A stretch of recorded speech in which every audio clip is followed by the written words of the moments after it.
14 వచనంలో మొర్దెకై మాట్లాడుతూ ఈ విధంగా, నువ్వు ఈ సమయమందు ఏమీ మాట్లాడక మౌనముగా ఉన్న ఎడల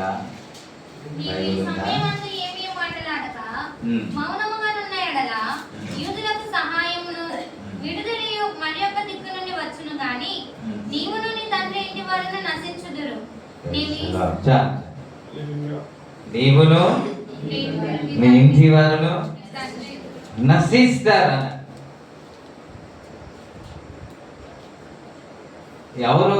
దైవ సేవకుడైన మొర్దెకై మాట్లాడుతున్నమాట. నీవును నీ ఇంటి వారును నశిస్తారు, నాశనం అయిపోతారు అన్న మాటకు ఒకసారి మీరు ఆలోచించండి. ఎస్తేరు ఏం తప్పు చేసింది అంటారు? హదస్సా ఏం తప్పు చేసింది అంటారు?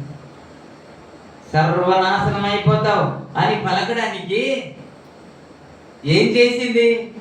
వ్యభిచారమా, దొంగతనమా, ఇంకొకట? ఏం చేసిందని? ఎందుకని దైవ సేవకుడు అలా మాట్లాడవలసి వస్తుంది? ఎందుకు అలాగా హెచ్చరించవలసి వస్తుంది? ఏం తప్పు చేసిందంట అని ఆలోచించారా? ఆలోచించలేదా? ఎందుకని అలా ఉంటున్నారు? ఎందుకని డర్లుగా? ఎందుకు వచ్చింది జీవితం? ఆగిపోంటే బాగున్ను, రేపు వెంటనే లేచి డ్యూటీకి వెళ్ళిపోవాలా, శరీరం ఏమో బలంగా ఉంది, ఈ ఆలోచనతో ఉన్నారా? అలా వింటున్నారా? మరి ఎందుకు స్పందించట్లేదు? బ్రతుకున్నారా లేదా? బ్రతుకున్నారన్నా కూడా ఆన్సర్ లేదు. ప్రభునామానికి ఎందుకు నువ్వు నశిస్తావని ఇక్కడ మాట్లాడిన మాట ఒకసారి మరలా మీరు చదవండి. ఎవరో ఒకరు చదువుతుంటే మీరు వినండి. నీవు ఈ సమయమందు ఏమీ మాట్లాడక మౌనముగా ఉంటే నశిస్తావన్నాడు. అదేంటి? మౌనంగా ఉండడమే నాశనమా? ఒకరికి విరుద్ధంగా మాట్లాడితే అది నాశనం అంటే బాగుంటది కదా. అసలు నువ్వు మౌనంగా ఉన్నావు అనుకో, నువ్వు నీ కుటుంబం నశించిపోతుంది అన్నమాట. ప్రభునామానికి మహిమ కలుగుతుంది. అంటే ఖచ్చితంగా మన నోరు తెరవాలని. ఇంకా చెప్పాలంటే బైబిల్ గ్రంథంలో వ్రాయబడిన ఆ మాట ప్రకారంగా సైలెంట్ గా ఉండడం అంటే ప్రార్థన చేయకుండా ఉండడమే. మాట్లాడడం అంటే దేవుని సన్నిధిలోనే ప్రార్థన చేయడమే కదా. దైవ సేవకుడు మాట్లాడుతున్న మాట, ఈ దినం కొరకే నువ్వు ఏర్పాటు చేయబడ్డావు తెలుసా? చాలా మంది ఏర్పాట్లో ఉన్నవారు వెళ్ళిపోయారండి. ఇంకా చెప్పాలంటే జ్ఞాపకం చేస్తాను, ఈ సమయము రెస్ట్ తీసుకునే సమయం కాదు, ఈ సమయము పడుకునే సమయం కాదు, ఈ సమయము ఆనందించే సమయము కాదు, ఈ సమయము ఎంజాయ్ చేసే సమయము కాదు. పరిస్థితులన్నీ మారిపోతున్నాయి కదా, మరణ కోసం వినబడుతున్నాయి కదా, ఎక్కడ చూసినా మరణమే కదా. అయినా మనకు చలనం లేదు కదా, అయినా మనం ప్రార్థనలో తీవ్రత లేదు కదా. ఉందంటారా? ఎందుకని లేదు అని అంటే అది ఎక్కడో జరుగుతుందిగా, అది ఇక్కడ లేదుగా, మన పట్టణంలో లేదు కదా, మన రాష్ట్రంలో లేదు కదా. అది ఎక్కడో జరుగుతుంది, ఎవరి ఇంట్లో జరుగుతుంది, ఎవరికో సంభవిస్తుంది, ఎవరో ఏడుస్తున్నారు కాబట్టి మనకు పట్టించుకోవట్లేదు. మనం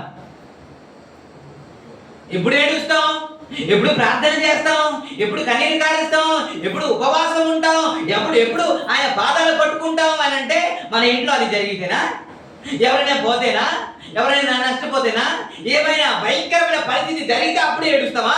అప్పుడు దేవుని సన్నిధికి పరిగెత్తుకుంటూ వచ్చేస్తామా? కాదుగా. ఎప్పటి నుంచి చేయాలి? ముందు నుంచే ఉండాలి కదా. మేలు ఉండేటప్పుడే చేయాలి కదా. కష్టం వచ్చినప్పుడు పరిగెట్టి రావడం కదా. రాదా మనకి కష్టం? ఏమండి, ఎంతమంది ప్రాణాలు కోల్పోయారు, ఎంతమంది ఏడుస్తున్నారు, ఎంతమంది తల్లిదండ్రులు లేక అయిపోయారు, ఎంతమంది పిల్లలు లేక అయిపోయారు. ఈ పరిస్థితులన్నీ నీ కళ్ళ ముందు కనబడుతున్నాయి కదా, నీ చెవికి వినబడుతున్నాయి కదా. ఎవరి గురించి ప్రార్థన చేస్తున్నారు? ప్రతిరోజు ఉదయకాలం లేస్తే దేని గురించి ప్రార్థన చేస్తారు మీరు? మన గురించి కాదా? జ్వరం గురించి కాదా? స్వస్థత గురించి కాదా? మేలు గురించి కాదా? ఆశీర్వాదం గురించి కాదా? అప్పు గురించి కాదా? శోధన గురించి కాదా? ఎప్పుడు ప్రార్థన చేసాం దేశం గురించి? ప్రార్థన చేశారంటే దేశం కొరకు. ఓసారి ప్రభువారు ఆకాశం నుండి చూస్తూ ఉన్నాడంట. ఒక్కడుంటాడేమో అని చూస్తున్నాడంట. యెహెజ్కేలు 22వ అధ్యాయము 30వ వచనంలో వ్రాయబడిన మాట.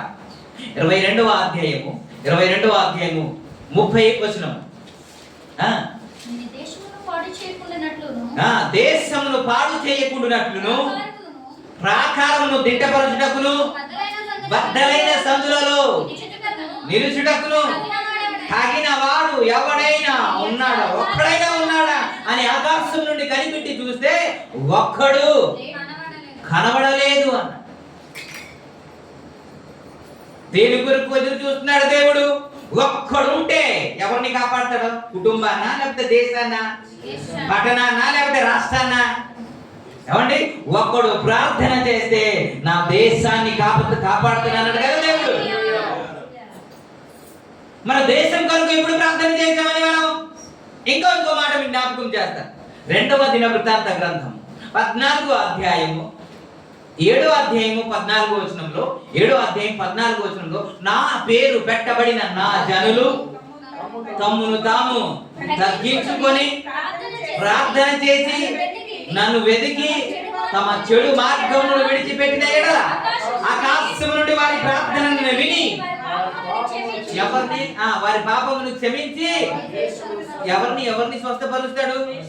కుటుంబాన్న, ఏమండి, వీధిన, రవిన, దాసున, గౌరిన, ఎవరిని? ఎవరు ప్రార్థన చేస్తే ఆయన పేరు పెట్టబడిన ప్రజలు. Praise the Lord. ఒక్కసారి గుండె మీద చేసుకుని మాట్లాడుకోండి. దేశం కొరకు ప్రలాపించింది ఎంత? కుటుంబం కొరకు ప్రలాపించింది ఎంత? అంటే బిడ్డల కొరకు ప్రలాపించింది ఎంత? దేశ ప్రజల కొరకు ప్రలాపించింది ఎంత? ఒక్కసారి ఆలోచించండి. ఇప్పుడు వరకు మీరు చేసిన ప్రార్థన ఎంత? దేశమా? లేదే. మొత్తుకుంటున్నారు ప్రతిసారి వాక్యంలో. స్వస్థత వస్తుంది మనకు ఖచ్చితంగా. అడుగక మునిపే నీ అక్కర్లని నాకు తెలుసు అన్నాడు కదా ఆయన. నువ్వు ఏ స్థితిలో ఉన్నావు ఆయనకి తెలియదా? ఖచ్చితంగా తెలుసు. కానీ మన అక్కర కొరకు పదే ప్రార్థన చేస్తాం కానీ సర్వనాశనం అయిపోతుంది కదా. ఎక్కడ పడితే యుద్ధాలు కదా, పరిగెడుతున్నారు కదా, ప్రాణ భయంతో పరిగెడుతున్నారు కదా. వాళ్ళు ఎవరు అయితే ఏంటి? మనుషులే కదా, దేవుని సృష్టిలో ఒకరు కదా వాళ్ళు. మన దేశంలో ఉన్న ప్రజలు కాదండి. వారి కొరకు ఎవరు ప్రార్థన చేస్తారు? రక్షించబడిన మీరు కాదా? ఏర్పాటులో ఉన్న మీరు కాదా? ఈ సమయం కొరకు ఏర్పాటు చేయబడిన మీరు కాదండి ప్రార్థన చేయడానికి. ఎవరు ప్రార్థన చేస్తారు? ఈ రోజు చాలా మంది మానేశారు. నేను అదే చెబుతున్నాను. ఈ రోజు వండుకునే సమయం కాదండి, రెస్ట్ తీసుకునే సమయం కాదు. కానీ మొదటగా ఏం మాట్లాడుతున్నాడు తెలుసా? నువ్వు రాని అయిపోయావు అనేసి తప్పించుకుంటూ అనుకోవద్దు. ఇది రెస్ట్ తీసుకునే సమయం కాదమ్మా, ఇప్పుడు ఎంజాయ్ చేసే సమయం కాదమ్మా, నువ్వు హాయిగా పడుకునే సమయం కాదమ్మా. ఈ రోజు దేశం మీదకి మరణం వచ్చింది, ఇజ్రాయెల్ ప్రజల మీదకి మరణం వచ్చింది. కాబట్టి ఈ రోజు నువ్వు ప్రలాపించా. అందు నిమిత్తం నువ్వు వచ్చావు, అందుకే ఈ రాజ్యానికి నువ్వు వచ్చావు, అందుకే ఈ సంఘానికి వచ్చావు, అందుకే ఈ సహవాసానికి వచ్చావు, అందుకే నీ నైట్ ప్రేయర్కి వచ్చావు. నీవు ప్రార్థన చేస్తే దేవుడు కార్యము చేయబోతున్నాడు. అనేక హృదయాలు కదిలించబోతున్నాడు, అనేక ప్రాణాన్ని కాపాడబోతున్నాడు, అనేక మందిని రక్షించబోతున్నాడు. ఏది రక్షించబడిన ప్రజలు ఎవరిని అడిగినా ఎందుకు రాలేదు అని అంటే ఏదో ఒక రీజన్ చెప్తారు. నేను ఒక మాట చెప్పనా? మన ఇంట్లో మరణం కానీ సంభవిస్తే పడుకుంటామా? రేపు డ్యూటీకి వెళ్ళాలంటామా? రేపు బిజినెస్కి వెళ్ళాలంటామా? మేము స్కూల్కి వెళ్ళాలని అంటామా? రేపు మన ఇంట్లో మరణం సంభవిస్తే అనుకుందాం, మీకంటే మీరు బాధపడతారు. మా నాన్నగారే చచ్చిపోయాడు అనుకోండి, బాంబ్ బ్లాస్ట్ అయి చచ్చిపోయాడు అనుకుందాం, ఉగ్ర దాడిలో చచ్చిపోయాడు అనుకుందాం. పడుకుంటానండి? రెస్ట్ తీసుకుంటానండి? హాయిగా తిని పడుకుంటానా? పడుకోమని పడుకుంటామండి. కానీ రాలేదే. ప్రార్థన చేయడానికి అవకాశం ఉంది కదా. అప్పుడు కాలు చేతులు లాగేస్తున్నా సరే, నా కాలు చేతులు లాగేస్తుంది, సవ ఉన్నా సరే పర్వాలేదు అంటమా? పిల్లలు ఏడుస్తా ఉంటే కాలు చేతులు బిగుతున్నాయా లేదా, శరీర బలం ఎంత ఉందో లేదో, జ్వరం ఉందో ఏముందో అది ఏమి పట్టించుకోవు కదా. రాత్రి పగలు ఉండవలసిందే కదా, కాదంటారా? అందుకే చెబుతున్నా, వారి బాధ మన బాధ కాదా? దేవుని బిడ్డలు కారండి, దేవుని శిష్యులు ఒకరు కాదా? ఈ సమయం కొరకే కదా దేవుడు మనల్ని ఏర్పాటు చేసి. నైట్ ప్రేయర్ ఎవరు పెట్టింది? మనం కోరుకుంటే కదా పెట్టుకున్నాం. ఎందుకని డల్ అవుతున్నాం? ఎందుకని ఆగిపోతున్నాం? మీరు పాడుతూ ఉంటే ఆపండి అంటున్నాను. ఎందుకు తెలుసా? 11 గంటలకి వాక్యం ఫినిష్ అవ్వాలి. 11 నుంచి గంట ప్రేయర్ చేయాలి. అదేగా మీ టైమింగ్స్? మరి 12 దాటితే కష్టం అవుతుంది కదా. 12 దాటితే టైం చూస్తాం కదా. మరి ఈలోగా ఖచ్చితంగా కీర్తన ఆరాధన ఉండాలి కదా, సమయం ఖచ్చితంగా. నేను అనుకుంటాను, ఎందుకు ఒకవేళ లేట్ అయ్యారు అని అంటే ఏదో రీజన్ చెప్తా. నేను కూర్చొని ఆలోచిస్తున్నాను, నాకే పని పాటు లేదు, కరెక్ట్ టైంకి వచ్చేస్తున్నాను, అందరికీ బిజీ అని నేను ఆ మనసులో అనుకుంటున్నాను. నాకే ఏమీ లేదు, ఖాళీగా ఉన్నాను, అందుకే పరిగెట్టుకుని వస్తున్నాను. మళ్ళీ అందరికీ అలా బిజీగా ఉన్నాను, లేట్ అయిపోతున్నాను.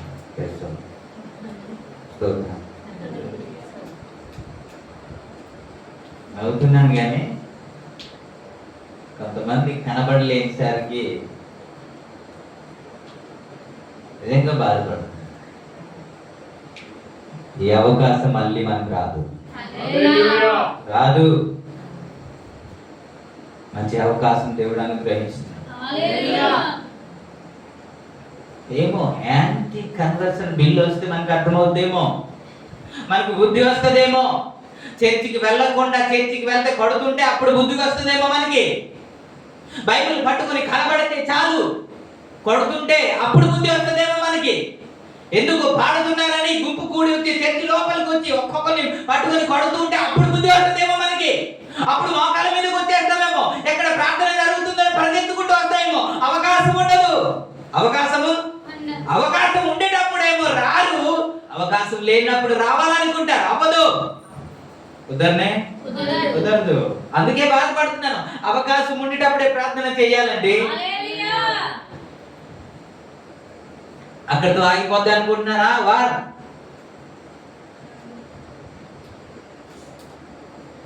ఖచ్చితంగా అందరి మీదికి వస్తుంది. దేశం పాడవకుండా ఉండాలంటే మనమే ప్రార్థన చేయాలి. మనకి దేశం కొరకు ఒక్క పూటైనా ఉపవాసం ఉండి ప్రార్థన చేసామండి. నా దేశ ప్రజలు మారాలని. దేశంలో భయంకరమైన పరిస్థితులు జరుగుతున్నాయి కదా, పరిచర్యకు ఎన్నో ఆటంకాలు జరుగుతున్నాయి కదా, సువార్తకు ఎన్నో ఆటంకాలు జరుగుతున్నాయి కదా, సువార్త ప్రకటిస్తే కొడుతున్నారు కదా. ఒక వ్యక్తిని తీసుకెళ్లి సింధూరు, అదే ఏమంటారు దానికి, కుంకుమ రాస్తూ వాళ్ళు దేవుడి పేరు పలకమని చెప్పి నేల కానించి చెప్పదెబ్బలో కొట్టుకోమని చెప్పి ఇలా చేస్తున్నారు కదా. ఇవన్నీ చూసినప్పుడు అయ్యయ్యో అని ఉండిపోవడమేనా మన పరిస్థితి?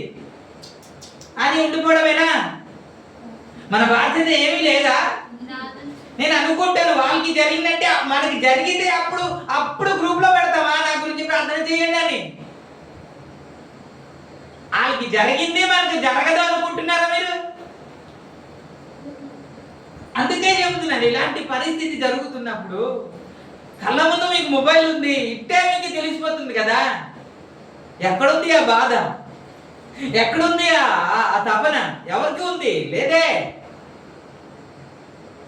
గుండెల్లో ఆ బాధ ఉంటే మీకు నిద్ర రాదు.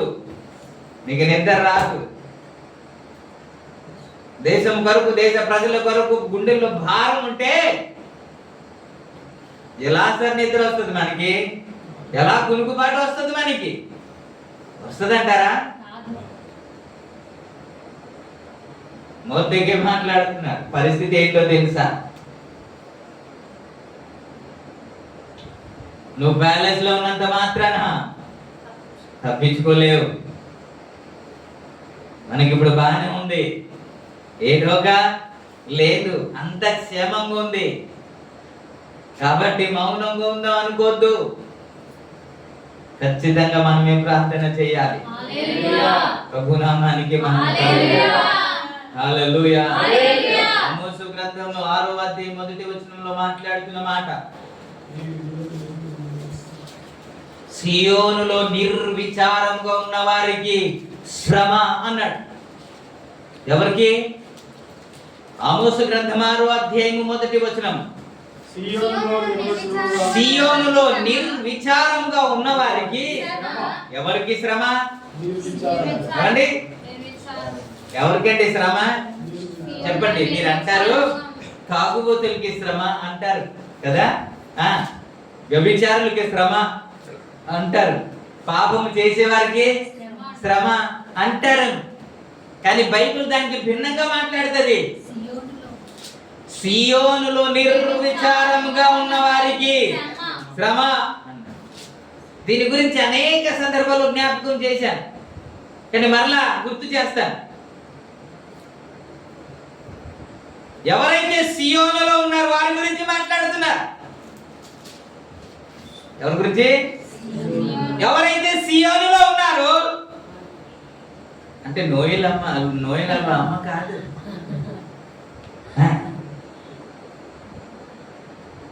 ఆయన గురించి దేవుడు మాట్లాడుతున్నమాట. ఈ 3 భాగాలుగా మీకు జ్ఞాపకం చేస్తాను. 2వ సమూయేలు 1వ అధ్యాయము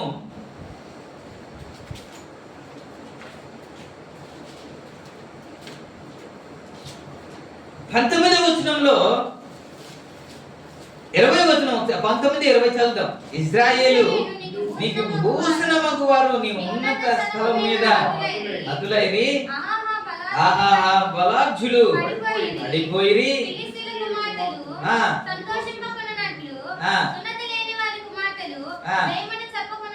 ఓకే, నాకు కావాల్సింది ఫిలిస్తీన్ల కుమార్తెలు. ఎవరు? ఫిలిస్తీన్ల కుమార్తెలు అనగా ఎవరు అని అంటే అన్యజనులు. ఎవరండి? అంతేనా? నిజంలేనా? నిజంలేనా? ఫిలిస్తీన్ అంటే క్రైస్తవులు అండి కాదు కదా? మాట్లాడారు. అన్యజనులు. కాబట్టి అన్యజనుల గురించి దేవుడు మాట్లాడలేదు. ఇంకా మీకు జ్ఞాపకం పరమగీతకి రండి. పరమగీతం రండి. 5వ అధ్యాయము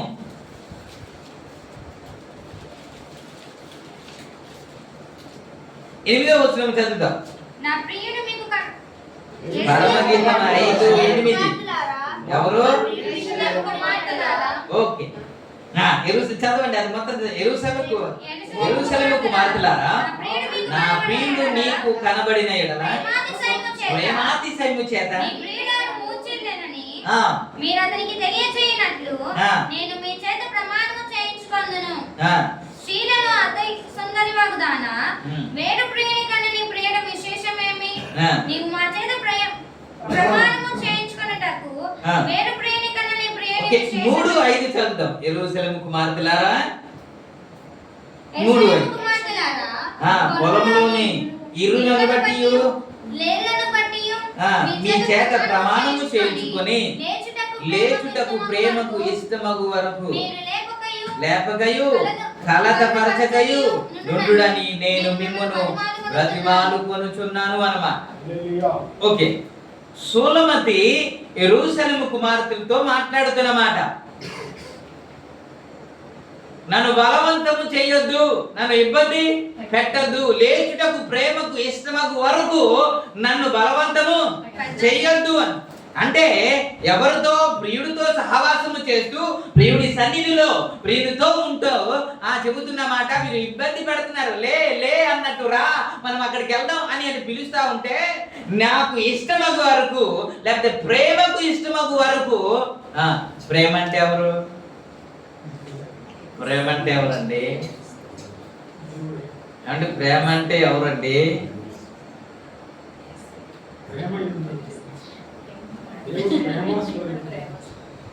అలా మాట్లాడుతున్నా. దేవుడు ప్రేమ. ప్రేమకు ఇష్టమగు వరకు అని అంటే దేవునికి ఇష్టమగు వరకు నన్ను లేపకయు కలత పెట్టకయు ఉండుడని నాకు ప్రమాణం చేయండి అని అంటుంది. ఎవరితో? యెరూషలేము కుమార్తెలు. ఎవరితో? మొదట ఏ కుమార్తెలు? ఫిలిష్తీయుల కుమార్తెలు అన్నిలు. ఈ యెరూషలేము కుమార్తెలు ఎవరు తెలుసా? దేవుని బిడ్డలే, కానీ నామకార్థ క్రైస్తవులు. వీళ్ళు చర్చికి వస్తారు కానీ ఆత్మీయంగా ఉండరు. వీళ్ళు క్రైస్తవులే కానీ లోకంలో కూడా లోకం కావాలి, ఇటు కావాలి దేవుడు, ఈ లోక స్నేహము కావాలి, దేవుని స్నేహము వ్యర్థుడా కదా.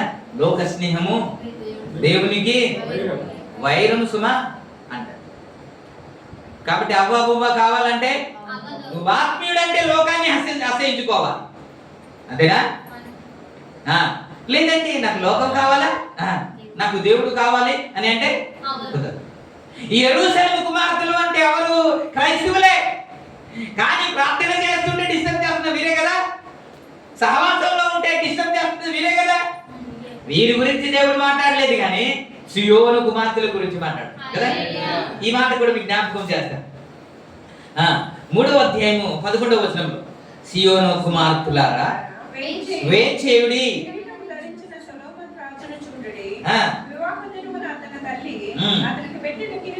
చాలు చాలు. ఇప్పుడు ఎవరు? ఏ కుమార్తెలు వీరు అంటే 3 మాటలు చెప్పాను కదా. ఒకటి ఫిలిష్తీయుల కుమార్తెలు, 2 3 ఈ సియోను కుమార్తెలు ఎవరు అని అంటే, లోకాన్ని అసహించుకొని ప్రభు కొరకు ఎంత కష్టమైనా ఎంత ఇబ్బంది అయినా పౌలు వలె ఆయన మరణానుభవం లేకపోతే మరణం యొక్క శక్తి ఆ బలమును పొందుకొనడానికి సమస్తమును పెంటతో సమానముగా ఎంచుకున్నానని, లోకాన్ని పెంటతో సమానముగా ఎంచుకొని ప్రభు కొరకు సమస్తాన్ని విడిచిపెట్టి ఆయన కొరకు జీవిస్తున్న ప్రజలే సియోను. వారితో మాట్లాడుతున్న మాట ఆమోసు గ్రంథానికి వద్దాం. ఇప్పుడు 6వ అధ్యాయం 1వ వచనంలో వారితో మాట్లాడుతున్న మాట, సియోనులో నిర్విచారముగా ఉన్న వారికి శ్రమ అన్నాడు. వీరు ఫిలిష్తీయుల కుమార్తెలు కాదు, వీరు యెరూషలేము కుమార్తెలు కాదు, వీరు సియోనులో ఉన్నారు. త్యాగం చేసిన వారే, ఆత్మీయులే, సహవాసంలో ఉన్నవారే, కానీ ప్రార్థన చేయట్లేదు, వీరు విచారించట్లేదు. పరిస్థితులు అన్ని జరుగుతున్నప్పటికీ కూడా, కళ్ళ ముందు పరిస్థితులు కనబడుతున్నప్పటికీ కూడా, అనేక మంది మరణం గోత వినబడుతున్నప్పటికీ కూడా విచారణ లేదండి, విచారించే మనస్సు లేదండి, ప్రార్థించే మనస్సు ఎవరికి లేదు. అందుకే నామకార్థ క్రైస్తవులు ఉంటే వారి గురించి దేవుడు మాట్లాడలేదు కదా, ఫిలిష్తీయుల కుమార్తెల గురించి దేవుడు మాట్లాడలేదు కదా, అన్ని జనాంగం గురించి మాట్లాడదే కదా. నువ్వు ఆత్మీయుడు కదా, నువ్వు ఆత్మీయురాలు కదా, నువ్వు పరిశుద్ధురాలు కదా, నువ్వు ఆత్మీయంగా ఎదిగావు కదా. ఎదిగిన తర్వాత ఈ కళ్ళ ముందు ప్రతిదీ కనబడుతుంటే ప్రార్థన చేయకుంటే ఎట్టా ఉండిపోగలం? ఏమండి? ఇలాంటి పరిస్థితులన్నీ కనబడుతుంటే 3 పూట్ల హాయిగా తిని 8 గంటలు ఎలా పడుకుంటాం సార్? ఎలా పడుకుంటాం? కనబడట్లేదా పరిస్థితులన్నీ? మనకి భయంకరంగా అనిపించట్లేదా మనకి? అయినా ఏ భయం లేదు కదా, అయినా ఏ దిగులు లేదు కదా, ఏమీ లేదు. మన మట్టుకు మనం కదా ఏం చెయ్యాలది చేస్తున్నాం కదా, ఏం తినాలా అది తింటున్నాం, ఎక్కడికి వెళ్ళాలి అక్కడికి వెళ్తున్నా, ఏ ఎంజాయ్ చేయాలి లేదా కదా. నిజంగా ఆ గుండెల్లో ఆ నొప్పి ఉంటే మోకాల మీదకి రావండి, కన్నీరు రాదా? స్తోత్రం, హల్లెలూయా, ప్రభునామానికే మహిమ కలుగును. నిజంగా మంట ఉంటే పరిగెత్తుకుంటూ ఇక్కడికి వస్తారు. సమూహంగా కూడి ప్రార్థన చేయడానికి ఇదే అవకాశం. దేవుడు నెల రోజులకు ఒక్క రోజు ఒక 2 గంటల అవకాశం ఇచ్చిన తర్వాత ఇది కూడా నేను పోగొట్టుకోకూడదు అని పరిగెత్తుకుంటూ వచ్చేసారు.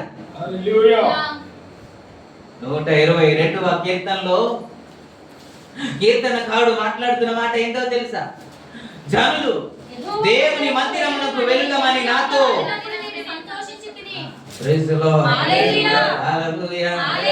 రండయ్యా దేవుని సన్నిధికి అనగానే ఏదో సాకు చెప్పడం కాదంట. నిజంగా మొదటి మాట్లాడుతుంటే ఏమైనా చెప్పొచ్చు కదా. ఎస్తేర్ ఏదైనా చెప్పొచ్చు. అయ్యా నీకేం తెలుసు అయ్యా, మొన్నటి వరకు జ్వరంతో నేను బాధపడుతున్నాను, టాబ్లెట్ తింటూ ఉంటే అసలు లెగడానికి కూడా కష్టంగా ఉంది, నీకేం తెలుసు? మైక్ తెలుసు, మైక్ దొరికింది కాబట్టి మాట్లాడుతున్నా, నీకేం తెలుసు, నా పరిస్థితి ఏంటో నీకు తెలుసా అని చెప్పొచ్చా లేదా? ఎస్తేర్ చెప్పొచ్చా లేదా? ప్రతి రీజన్ చెప్పొచ్చండి. కానీ నువ్వు ఏం చెప్పినా దైవ సేవకుడు మాట్లాడుతున్న మాట ఏంటో తెలుసా? ఈ సమయం ముందు నువ్వు మౌనంగా ఉంటే జాగ్రత్త, నీవు నీ ఇంటి వారు నశిస్తారా. అదేంటి? పరిస్థితికి సంబంధం లేదండి, అనారోగ్యానికి సంబంధం లేదా, వారి కుటుంబ పరిస్థితి అక్కర్లేదా? ఇవన్నీ చూపిస్తుంటే అది పక్కన పెట్టే అంటాడేంటి? ఎస్, ఇందు నిమిత్తమే మనం వచ్చాం. హల్లెలూయా. నీవు నేను ప్రార్థన చేస్తే ప్రపంచం అంతా కదులుతాయి. ఒక్క వ్యక్తి ప్రార్థన చేస్తే దేశమే స్వస్థపరిస్తే, ఇంతమంది ప్రార్థన చేస్తే ఎంతమంది దేవుడు స్వస్థపరుస్తారండి? సరే ఆలోచించారా మీరైనా? ఒక్క వ్యక్తి, సరైన వ్యక్తి, తగిన వాడు కనబడితే దేశాన్ని స్వస్థపరుస్తాను, దేశాన్ని విడుదలను అనుగ్రహిస్తానని దేవుడే చెప్పాడు కదా. ఇంతమందిగా కూడి ప్రార్థన చేస్తే ఎంత ఉద్యమం వస్తుందండి, ఎంత ఆత్మకార్యం జరుగుతుందండి, ఎంత బలమైన కార్యం జరుగుతుందండి. ప్రార్థించడానికి మనసు లేక, మనస్ఫూర్తిగా ప్రార్థించడానికి ఇష్టం లేక, కానీ మనస్ఫూర్తిగా ఏకీవించి అందరూ కలిసి ప్రార్థన చేస్తే ఆకాశం తెరవబడదండి. అగ్ని భూమి మీదకి రాదా? అగ్ని అభిషేకం భూమి మీదకి రాదా? ప్రతి ఒక్క హృదయం కదిలించదండి. ఎవరైతే పొడిచారో, ఎవరైతే చంపారో వారే అయ్యా మేము ఏమి చేయాలి, ఎలా మేము ఇక్కడ నుంచి తప్పించబడాలంటే మేము ఏం చేయాలని అడిగే పరిస్థితి రాదండి. ఆనాడు ఏక మనసుతో 120 మంది మేడగదిలో ప్రార్థన చేశారు కాబట్టి ఆకాశం కదిలిందండి, ఆకాశం తెరవబడింది, అగ్ని కురియబడింది, వారి మీదకి అభిషేకం దిగి వచ్చింది. ఆ అభిషేకమే అందరూ హృదయాలు కదిలించి. దీనికే కదా మనం ఏర్పాటు చేయబడ్డాం. మన సంఘం అంటే దేనికండి? ఆదివారం వచ్చి వెళ్ళిపోవడానికా? సరైన క్రైస్తవులు ఎవరో తెలుసా? ఆదివారం వచ్చి పోయిన వారు కాదంట. ఉపవాస కూడికలో ఎవరైతే కనబడతారో వారే సరైన క్రైస్తవులు. ఈ ప్రాణం ఉంటే ఏంటి, లేకపోతే ఏంటండి? చచ్చిపోతే దేవుని సన్నిధికి వెళ్ళాలి, బ్రతికుంటే పరిచర్య చేయాలి అంతే. ఈ ప్రాణం కొరకు రెస్ట్ కావాలి, ఈ శరీరం కొరకు అన్ని కావాలని దేవుని సన్నిధినే వదిలేస్తున్నాం, మానేస్తున్నాం. గుడుక్కుమని చేస్తే నరకాయలు వెళ్తే ఏ ప్రయోజనం? ధనవంతుడు హాయిగా సుఖంగా ఏసీ రూమ్ లో కూర్చొని బిర్యానీ తింటూ సుఖాన్ని అనుభవిస్తూ ఎక్కడికి వెళ్ళాడు తెలిస్తే నరకానికి వెళ్ళాడు. తన బల్ల క్రింద ఉంటూ మా రొట్టె ముక్కలు పడుతూ ఉంటే రోగంతో బాధపడుతూ ఆయన అనుభవిస్తూ బాధను అనుభవిస్తూ ఆయన చచ్చాడు. అబ్రహాం రొమ్మును ఆనుకుంటే కొరిగిపోబడ్డాడు. ఏది కావాలి? రెస్ట్ తీసుకొని నరకానికి వెళ్తామా, లేకపోతే శరీరాన్ని ఇబ్బంది పెట్టి స్వర్గానికి వెళ్తామా? స్పందించట్లేదు ఇంకా.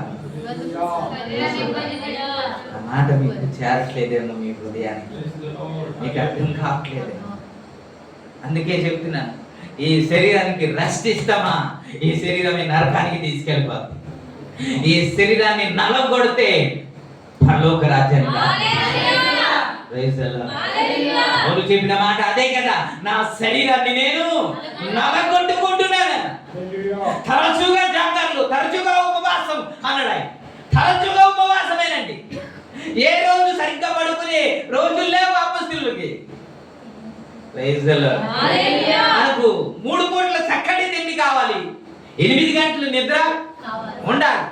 ఇవి లేకపోతే సహవాసమైన వదిలేస్తాం, ప్రార్థన అయినా మానేస్తాం. చెప్పండి.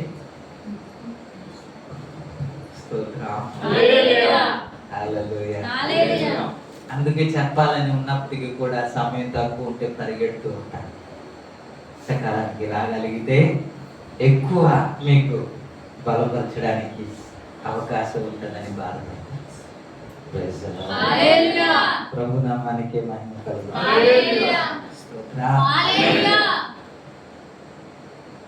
చాలా ఉన్నాయి, చెప్పడానికి ప్రయత్నం చేస్తాను. యోబేలు గ్రంథానికి వెళ్ళిపోతే, యోబేలు గ్రంథంలో 1వ అధ్యాయం 4వ వచనంలో ఈ విధంగా ఉంటుంది. గొంగళ పురుగులు తినివేసిన, కంగారు పడకుండా చదువు.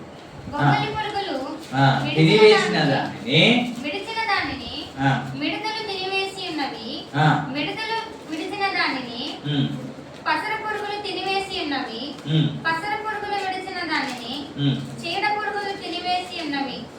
మత్తురారా మేలుకొని కన్నీరు విడివిడి, ద్రాక్షారస పానము చేయువారలారా రోదనము చేయండి. 4వ వచనమే మనకు కావాలి. ఏంటి 4వ వచనం ఏమని ఉంటది? ఇది తీసారా? పేజీ నెంబర్ చెప్పండి. 752. ఇప్పుడు చదవండి.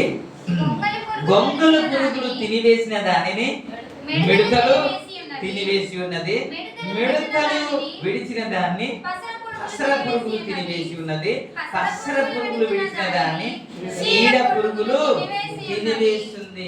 మీకు ఏమర్థమైంది ఇది? ఏమండి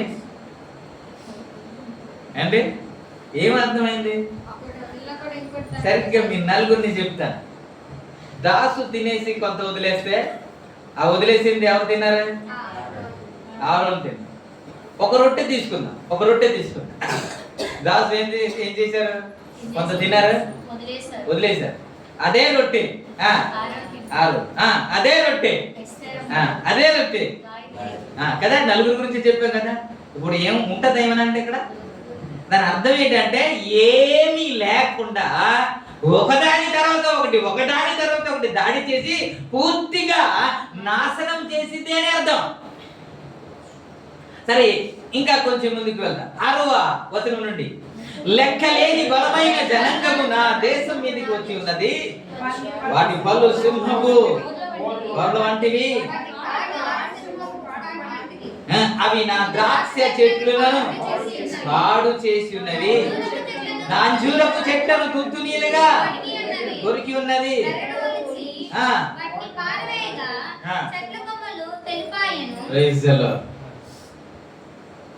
ద్రాక్ష తోట అంటే ఏంటి? ద్రాక్ష తోట అంటే సంఘమే. ఏంటి? సంఘమే. సంఘం మీదకి దాడి జరగట్లేదా? ఇప్పుడు ఒకదాని తర్వాత ఒకటి దాడి జరగట్లేదండి. ఎంతమంది లేస్తున్నారు? ఒకరి తర్వాత ఒకరు దాడి చేయట్లేదా? ఇలాంటి దాడి మీకు కళ్ళ ముందే కనబడుతుంది కదా. సువార్త సేవ ఆగిపోయింది కదా.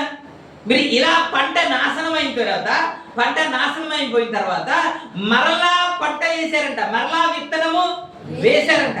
ఆ విత్తనం వేసిన తర్వాత నీళ్లు గురించి చూస్తే నీళ్ళు అసలు లేదంట. నీళ్లు లేనందుకు అది ఏమవుతుంది అంటే 17వ వచనము విత్తనము మంటి పెడ్డల క్రింద కుళ్ళిపోవచ్చున్నది, పైరు మాడిపోయినందున ధాన్యపు కొట్లు ఒట్టివా. అంటే నీళ్లు లేక ఆ గింజ విత్తిన తర్వాత, ఆ విత్తనం విత్తిన తర్వాత ఆ మట్టి పెడల కిందనే అది కుళ్ళిపోతుందంట. పోనీ విత్తనం వేసిన తర్వాత వర్షం లేదు కాబట్టి ఎత్తిపోత పథకంలో నదుల దగ్గరికి వెళ్ళి ఏమైనా నీళ్లు తోడి పోతామంటే నదులు కూడా మీరు ఆ మాట తెలుసు 20 వచనం చదువుతా. నదులు ఎండిపోటాయు, అగ్ని చేత మేత స్థలమును కాలిపోట చూచి ఎవరు మొరపెడుతున్నారు? ఇంతకీ ఎవరు మొరపెట్టాలా అండి? కానీ ఎవరు మొరపెడుతున్నారు? ఇప్పుడు మీరు చూడండి 13వ వచనం కానీ మీరు చదివితే, యాజకులారా గోనె పట్ట కట్టుకొని అంగలార్చుడి, బలిపీఠము వద్ద పరిచర్య చేయులారా రోదనము చేయుడి, నా దేవుని పరిచారకులారా గోనె పట్ట వేసుకొని రాత్రి అంతయు గడుపుడి, నైవేద్యము పానార్పణము మీ దేవుని మందిరమునకు రాకుండా నిలిచిపోయేను అన్నమాట. ఆగండి. ఈ మాట పశువులుగా మనుషులుగా? అంటే మనుషులు ప్రార్థన చేస్తున్నట్ట లేనట్ట? పశువులకి ఎవరైనా చెప్పారా? కానీ పశువులు ప్రార్థన చేస్తున్నాయి లేదా? పశువులు ప్రార్థన చేస్తూ ఉంటే మనుషులు మాత్రము 3 పూటలు తిని చెప్పండి 8 గంటలు పడుకుని ఎంజాయ్ చేస్తూ దేవునికి స్తోత్రం ఉన్నారంట. అంటే దాని అర్థం ఏంటో తెలుసా? ఈ పరిస్థితి అంత వారికి పట్టలేదు సార్. వారికి అర్థం కావట్లేదు ఇంత పరిస్థితి జరుగుతున్నప్పటికీ కూడా. ఇంకా చెప్పాలంటే దైవ సేవకులు మాట్లాడుతున్నప్పటికీ కూడా, అయ్యా ప్రార్థన చేద్దాం రండి అని పిలుస్తున్నప్పటికీ కూడా ప్రార్థన చేయట్లేదు. గోనె పట్ట కట్టుకునింది, పరిచారకులారా రండి దేవుని సన్నిధిలో మనం మొరపెడదాం అన్న కూడా రావట్లేదు. ఇంత పరిస్థితి జరుగుతుంటే సియోనులో విచారించకుండా మౌనంగా ఉంటారా అంటూ సియోనులో నిర్విచారంగా ఉన్న వారికి శ్రమ. దేనికి శ్రమ అంటే అసలు విచారించట్లేదు కాబట్టి, దేవుని సన్నిధిలో ప్రార్థన చేయట్లేదు కాబట్టి. ఎందుకు నశించిపోతుంది ఎస్తేరు అని అంటే మౌనంగా ఉన్నందుకే అని మాట్లాడుతున్న మూర్తికి. ఏ తప్పు చేయక్కర్లేదు, ఏ పాపం చేయక్కర్లేదు, ఏ ఘోరమైన నేరం చేయక్కర్లేదు. మీరు మౌనంగా ఉంటారంటే మీరు ఏర్పాటులో ఉన్నవారు కాబట్టి దేవుడు ఖచ్చితంగా లెక్క అడుగుతాడు మీకు. ఎందుకు లెక్క అడుగుతాడు తెలుసా? ఎవరో ప్రార్థన చేస్తే జరగదు, మీరు ప్రార్థన చేస్తేనే జరగదు. ఎందుకు ఈ మాట చెప్పానంటే, ఎంత మంది ఉపవాసం ఉండి రాజు దగ్గరికి వెళ్ళి ప్రార్థన చేసినా అడిగినా కుదరదు. ఎస్తేరు మాత్రమే వెళ్ళాలి. స్తోత్రం చెప్తాలే. ఎస్తేరు వెళ్తేనే వర్కౌట్ అవుతుంది, లేకపోతే అవదు. ఎందుకని అంత ఒత్తిడి చేస్తున్నాడు దైవ సేవకుడు? ఎందుకని అంత పూజ చేస్తున్నాడంటే ఎస్తేరు వల్ల మాత్రమే అది జరుగుతుంది. అది నేను ఎందుకు ఈ మాటలు మీకు జ్ఞాపకం చేస్తున్నానంటే మీ వల్ల మాత్రమే దేశం రక్షించబడుతుంది. ఎందుకంటే మీరు ఏర్పాటులో ఉన్నవారు, పిలుపులో ఉన్నవారు, పరిశుద్ధంగా ఉన్నవారు, దేవుని పరిచర్య కొరకు తీర్మానం చేసుకున్నవారు కాబట్టి మీరు ప్రార్థన చేస్తేనే జరుగుతుంది. హల్లెలూయా.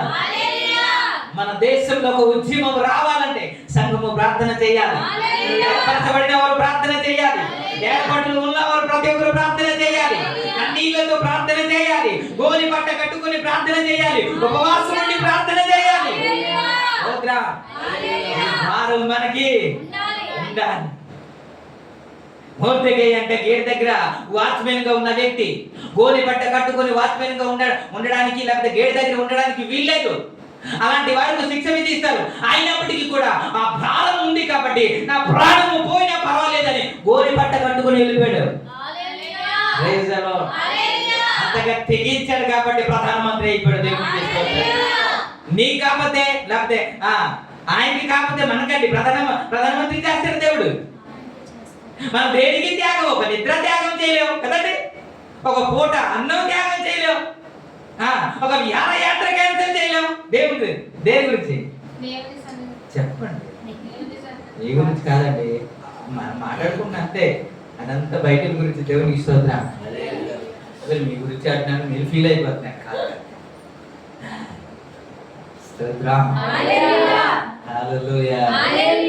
కాబట్టి ఇందు నిమిత్తం వచ్చేసుమా, ఇందు నిమిత్తం మీరు ఏర్పాటు చేయబడ్డారు కాబట్టి ప్రార్థన చేస్తేనే దేవుడు కాదు. హల్లెలూయా హల్లెలూయా. హల్లెలూయా ఎస్తేరు మాట్లాడితేనే రాజు వింటాడు. హల్లెలూయా ఎస్తేరు నోరు తెరిస్తేనే ఇశ్రాయేలు ప్రజల రక్షణ అనుభవంలోనికి వస్తారు. మరణం నుండి తప్పించబడతారు. మరణము వారి వద్ద నుండి పోవాలి అంటే ఎస్తేరు మాట్లాడాలి. హల్లెలూయా హల్లెలూయా. హల్లెలూయా నీ రాజు దగ్గరికి వెళ్ళి మాట్లాడే సమయం ఇది. నీ రాజు దగ్గర నీ రాజు పాదాలు పట్టుకుని బ్రతిమలాడవలసిన సమయం ఇది.